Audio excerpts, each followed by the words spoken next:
Wakati wa kuelekea kuanza kwa mechi za hatua ya makundi ligi ya mabingwa barani Afrika kwa msimu wa 2025-26, mabingwa mara nyingi zaidi katika michuano hiyo Al Ahly ya Misri ambao wameshatoa mara 12 wakifuatiwa na TP Mazembe waliotoa mara 5, waliwasilisha ombi kwa shirikisho la mpira wa miguu barani Afrika CAF kwamba kuwe na matumizi ya visaidizi vya mwamuzi katika mechi hizi almaarufu kama VAR. Lakini CAF katika majibu yao wamesema wazi kwamba hakuna VAR kwenye hatua ya makundi ya michuano hiyo kwa msimu huu. Na sababu imeelezwa kwamba baadhi ya viwanja vinavyotumiwa kwa ajili ya mechi hizi havina sifa, havina uwezo wa kuwezesha mashine za VAR kutumiwa. Na kwa sababu hiyo ndio maana hazitatumiwa VAR kwenye hatua ya makundi kama walivyoomba Al Ahly ya Misri. Ikumbukwe, panapokuwa na matumizi ya VAR husaidia kwa kiwango kikubwa waamuzi katika kufanya maamuzi sahihi kwenye matukio kama ya offside, kwenye matukio kama ya faulo ambazo ni hatarishi kwa mmoja wapo kupata kadi nyekundu na kadhalika. Lakini kwa msimu huu, tofauti na vile ambavyo Al Ahly walitarajia kwa kuomba CAF ianze kutumia VAR kuanzia hatua ya makundi na sio vinginevyo, CAF majibu yake ndio hayo kwamba hakuna VAR. Hii maana yake ni nini? Inaashiria mambo mawili makubwa. Kwanza,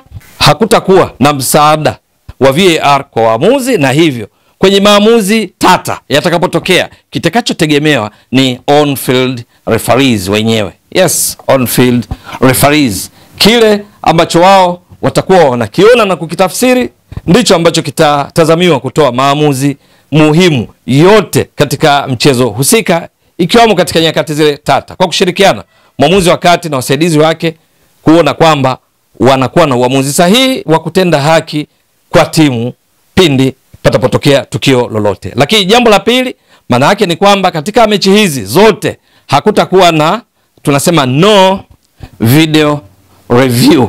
No video review ili kuwasaidia waamuzi katika zile critical decisions, kwenye critical moment, kwenye maeneo muhimu yale ya uamuzi.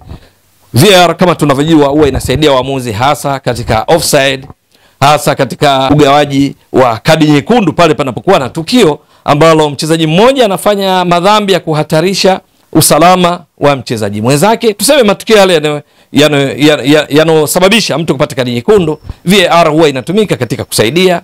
Tunajua vizuri hata kwenye swala la Dogso tunasema denying an obvious goal scoring opportunity, kujua kwamba faulo husika au tukio husika lilofanywa kwa mchezaji anayeshambulia, beki ambaye ni wa mwisho, huku mshambuliaji au mchezaji wa timu pinzani anaelekea kufunga akiwa na sifa zote kwamba ana nafasi ya wazi ya kufunga, maana hapa pana maelezo yake, wakiangalia umbali, wakiangalia mwelekeo, basi VAR ingeweza kusaidia. Lakini pia kuweza kutambua kwa usahihi nani amefanya kosa lipi ndiye astahili kadi na sio mwingine. Kumtambua hasa nani kafanya makosa, VAR ni maeneo ambayo husaidia kwa kiasi kikubwa. Lakini kwenye mechi hizi za hatua ya makundi, sio tu za Simba dhidi ya Petro Atletico ya Angola siku ya Jumapili au Yanga dhidi ya FAR Rabat kwenye uwanja wa New Amani Complex visiwani Zanzibar siku ya Jumamosi, bali mechi zote za hatua ya makundi sasa hakutakuwa na VAR kwa ajili ya kuwasaidia waamuzi. Kwa sababu hiyo, mechi ya Yanga dhidi ya FAR Rabat Jumamosi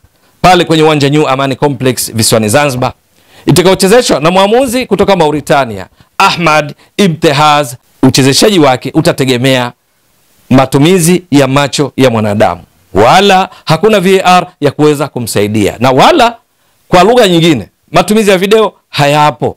Itategemea zaidi wasaidizi wake katika, kwa maana ya kwamba mwamuzi msaidizi namba 1, mwamuzi msaidizi namba 2, fourth official, katika kuwezesha mchezo kuchezwa kwa kuzingatia sheria 17 za mpira wa miguu na kupata mshindi halali kulingana na kile kinachoonyeshwa uwanjani.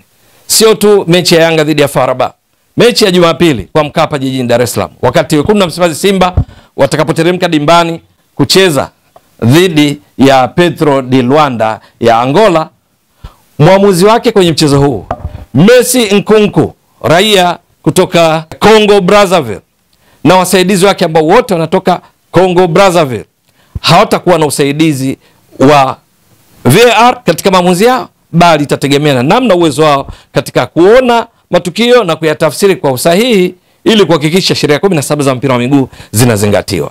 Na kwa sababu hiyo makosa ya kibinadamu kwa lugha nyingine yanakuwa na uwezekano mkubwa wa kuwepo kulinganisha panapokuwa na VAR. Lakini mwisho wa siku tuombe kama Watanzania, lakini wa wapenzi wa mpira wa miguu, sio tu katika mechi za Simba na Yanga, lakini mechi nyingine zote, kwa taarifa hiyo ya CAF, zote hakutakuwa na matumizi ya VAR kwenye hatua ya makundi. Bila shaka kwenye hatua zinazofuata, robo finali, nusu finali, finali, VAR zitatumika kama ilivyodhihirika hivyo katika misimu iliyopita, kwamba kwenye hatua hizo za mtoano VAR hutumika. Lakini hatua ya makundi imeshindikana kwa msimu huu, na hivyo itategemea sana juu ya umakini na umadhubuti wa marefa waliopo kwa kusaidiana na wasaidizi wao kuhakikisha kwamba sheria za mpira wa miguu 17 zinazingatiwa uwanjani na kupata matokeo yaliyo sahihi. Na kama ikitokea makosa ya kibinadamu, bila shaka Watanzania watatamani kuona kwamba makosa hayo ya kibinadamu yakitokea yawe na faida kwa wenyeji, walau katika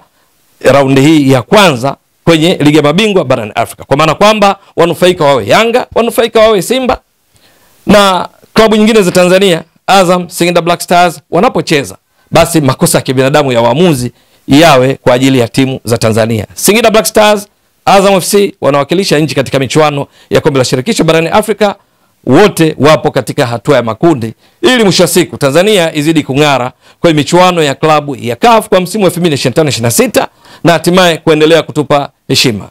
Nini kitakachotokea ni swala kusubiri. Ewe mtazamaji wa Mbwaduke Stats Sport Next Level, endelea kuunga mkono channel hii kwa kuhakikisha kama una subscribe, una share, una like na kucomment. Mwasilishaji wako ni mimi Ramadhani Mbwaduke almaarufu kama Mzee wa Data. Shukran jazilan. Bye bye.